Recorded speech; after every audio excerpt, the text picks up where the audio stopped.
Chapter 16. The Pharisees and Sadducees came, and, testing him, asked him to show them a sign from heaven. But he answered them, "When it is evening, you say, 'It will be fair weather, for the sky is red.'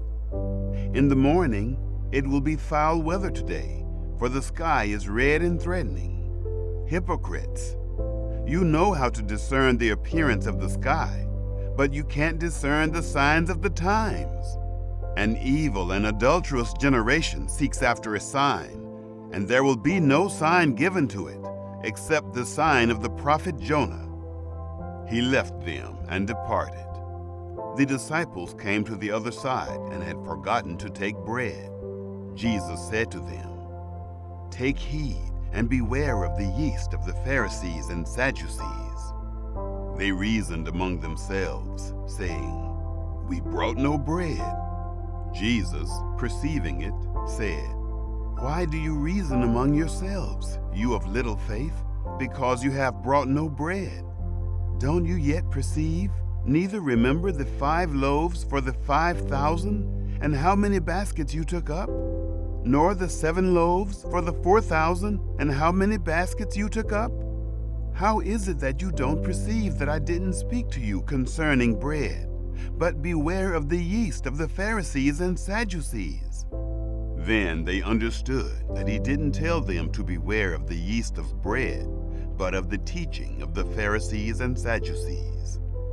Now when Jesus came into the parts of Caesarea Philippi, he asked his disciples, saying, "Who do men say that I, the Son of Man, am?"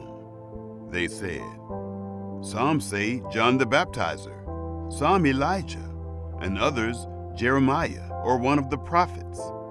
He said to them, "But who do you say that I am?" Simon Peter answered, "You are the Christ, the Son of the living God." Jesus answered him, "Blessed are you, Simon Bar-Jonah, for flesh and blood has not revealed this to you, but my Father who is in heaven. I also tell you that you are Peter, and on this rock I will build my assembly, and the gates of Hades will not prevail against it. I will give to you the keys of the kingdom of heaven, and whatever you bind on earth will have been bound in heaven, and whatever you release on earth will have been released in heaven." Then he commanded the disciples that they should tell no one that he was Jesus the Christ. From that time, Jesus began to show his disciples that he must go to Jerusalem and suffer many things from the elders, chief priests, and scribes, and be killed, and the 3rd day be raised up. Peter took him aside and began to rebuke him, saying, "Far be it from you, Lord, this will never be done to you." But he turned and said to Peter, "Get behind me, Satan. You are a stumbling block to me, for you are not setting your mind on the things of God, but on the things of men." Then Jesus said to his disciples, "If anyone desires to come after me, let him deny himself and take up his cross and follow me.